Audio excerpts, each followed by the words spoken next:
31 मार्च को जब जम्मू कश्मीर में लोग ईद मना रहे थे, उसी दिन जम्मू कश्मीर के अलग अलग स्कूल्स में समग्र शिक्षा के तहत 9 साल पहले लगे वोकेशनल ट्रेनिंग टीचर्स अपने घरों से सड़कों पर निकले और सरकार के खिलाफ अपनी नाराजगी का मुजाहरा किया। कहां सरकार वोकेशनल टीचर्स की बात सुनती, कश्मीर में प्रदर्शन कर रहे वोकेशनल टीचर्स को पुलिस द्वारा डिटेन कर दिया गया, जबकि वोकेशनल ट्रेनिंग टीचर्स असेंबली चलने के दौरान ही सरकार को बता चुके थे कि वे 31 मार्च से इंडेफिनिट स्ट्राइक पर जा रहे हैं। ऐसे में वोकेशनल ट्रेनिंग टीचर्स की इंडेफिनिट स्ट्राइक जम्मू और कश्मीर दोनों जगह जारी है और अपनी मांगों को लेकर वो फिर एक बार संघर्ष करने के लिए तैयार हो गए हैं। सबसे पहले आप ये जानिए कि जम्मू कश्मीर के अलग अलग सरकारी स्कूलों में ये वोकेशनल ट्रेनिंग टीचर्स कब अपॉइंट हुए और सरकारी स्कूलों में टीचर्स क्या काम कर रहे हैं। दरअसल सेंटर स्पॉन्सर स्कीम के अंतर्गत समग्र शिक्षा के तहत जम्मू कश्मीर में 2016 में हाई स्कूल और हायर सेकेंडरी स्कूल में 321 वोकेशनल ट्रेनिंग टीचर्स को एंगेज किया गया। समग्र शिक्षा विभाग ने इन टीचर्स को सीधे एंगेज करने की बजाय वोकेशनल ट्रेनिंग प्रोवाइडर्स कंपनी के जरिए इन्हें भर्ती किया, जबकि सरकार के पास इन्हें सीधे भर्ती करने का रास्ता भी था।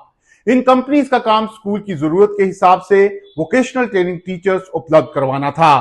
स्किल डेवलपमेंट की 15 अलग अलग स्ट्रीम्स में जम्मू कश्मीर के सरकारी स्कूलों को वीटीपीज के जरिए वोकेशनल टीचर्स मुहैया करवाए जाते हैं।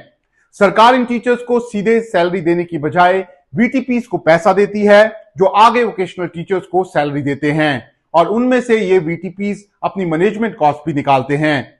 इस समय जम्मू कश्मीर में वोकेशनल ट्रेनिंग टीचर्स को उनके तजुर्बे के हिसाब से 24,000, 22,000 और 20,000 रुपए सैलरी मिल रही है, जो वोकेशनल ट्रेनिंग टीचर के अनुसार काफी कम है, जबकि उनके मुताबिक वे स्कूल में वही सारे काम कर रहे हैं जो अन्य नियमित शिक्षक कर रहे हैं। अब आपको बताते हैं कि इस समय जम्मू कश्मीर में वोकेशनल ट्रेनिंग शुरू हुए 9 साल पूरे हो चुके हैं। 2016 में जम्मू कश्मीर के 110 स्कूलों में वोकेशनल टीचर्स के साथ इसकी शुरुआत हुई थी। आज जम्मू कश्मीर में 2187 वोकेशनल टीचर्स 1351 सरकारी स्कूलों में स्किल डेवलपमेंट की अलग अलग स्ट्रीम में काम कर रहे हैं। खास बात यह है कि ये सभी वोकेशनल टीचर्स अपनी अपनी स्ट्रीम के हिसाब से क्वालिफाइड हैं और ना केवल अपना काम बल्कि स्कूल द्वारा बताए गए दूसरे कामों को भी बखूबी अंजाम दे रहे हैं। सरकार भी समय समय पर वोकेशनल टीचर्स का इस्तेमाल चुनाव ड्यूटी से लेकर अन्य कार्यों में करती है। इसके अलावा वोकेशनल टीचर छात्रों को इंडस्ट्री टूर और ट्रेनिंग प्रोग्राम में भी भाग दिलवाने का काम करते हैं। लेकिन पिछले लंबे समय से वोकेशनल ट्रेनिंग टीचर्स सरकार से नाराज चल रहे हैं और समय समय पर सरकार के खिलाफ प्रदर्शन कर रहे हैं। इनकी सबसे बड़ी मांग यह है कि समग्र शिक्षा के तहत वोकेशनल ट्रेनिंग टीचर्स की मैनेजमेंट और हायरिंग के लिए लगाई गई 18 कंपनीज को हटा दिया जाए और इन्हें सीधे सरकार अपने अधीन ले ले, जो कि सरकार कर भी सकती है। उनके मुताबिक ये टीचर सभी काम सरकार के निर्देशों और स्कूल प्रिंसिपल के अधीन रहकर कर रहे हैं, ठीक वैसे ही जैसे अन्य नियमित शिक्षक करते हैं। इनकी सबसे बड़ी चिंता जॉब इनसिक्योरिटी को लेकर है, क्योंकि वीटीपीज किसी भी समय बिना कारण बताए एक ईमेल के जरिए इन्हें नौकरी से निकाल सकते हैं।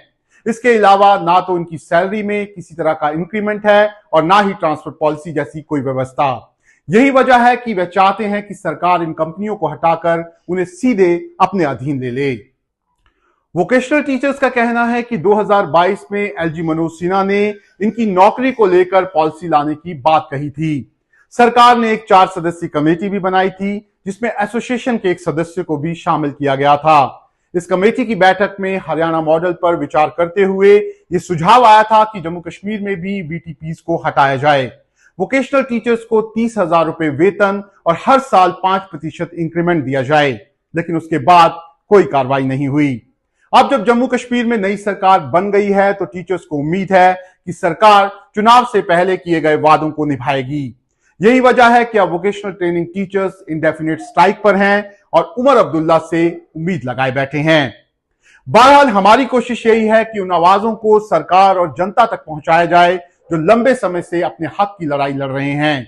अगर आपको हमारी खबर पसंद आ रही है तो अपनी राय कमेंट बॉक्स में जरूर दें और चैनल को सब्सक्राइब करना ना भूलें, क्योंकि आपका भरोसा ही हमारी ताकत है।